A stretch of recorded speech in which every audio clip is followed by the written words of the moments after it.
tentang kebijakan Perpu nomor 1 tahun 2020 ya, yang saat ini kontroversial dan saat ini juga digugat di MK nggak salah ya, khususnya mengenai pasal 27.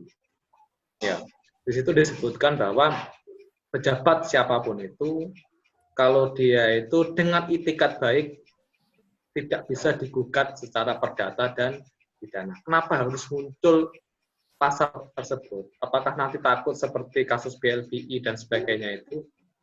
Karena kalau di dalam hukum, itikat baik itu bagaimana mengukurnya? Kenapa nggak harus memunculkan pasal itu?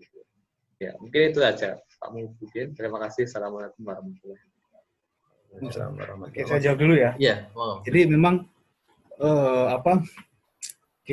kita harus melihat bahwa proses perumusan undang-undang, proses perumusan produk hukum di Indonesia ini melibatkan banyak aktor gitu ya.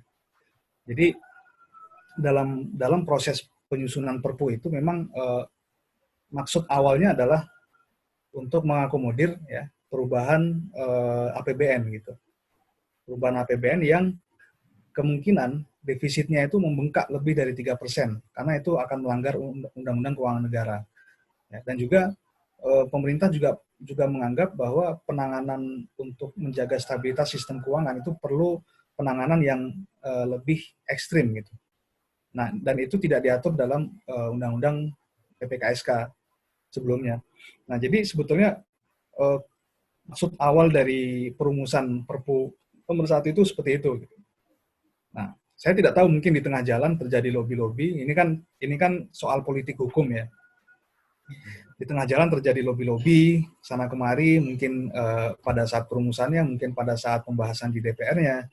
Nah, sehingga pasal itu kemudian bisa masuk dan sekarang menjadi kontroversi di masyarakat gitu.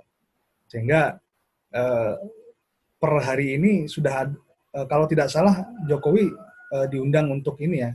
Jadi kan ada gugatan yang datang ke MK untuk menggugat Perpu ini gitu.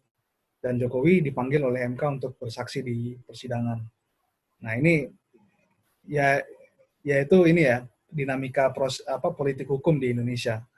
Makanya kita tidak bisa memandang itu semata-mata salah 100% Perpunya gitu. Dan juga tidak bisa memandang Perpunya itu benar 100% gitu, karena tadi Perpu itu kan hasil dari lobby-lobby, hasil dari kompromi politik hukum tadi gitu. Ada aktor yang baik, ada aktor yang itikat buruk juga gitu. Dan memang dari segi pengalaman kita memang pernah mengalami kejadian yang buruk terkait itikat baik untuk membantu perekonomian itu, yaitu pada kasus BLBI ya yang pernah terjadi di Indonesia. Makanya masyarakat Indonesia juga pada parno gitu terkait itu. Mungkin gitu, Pak.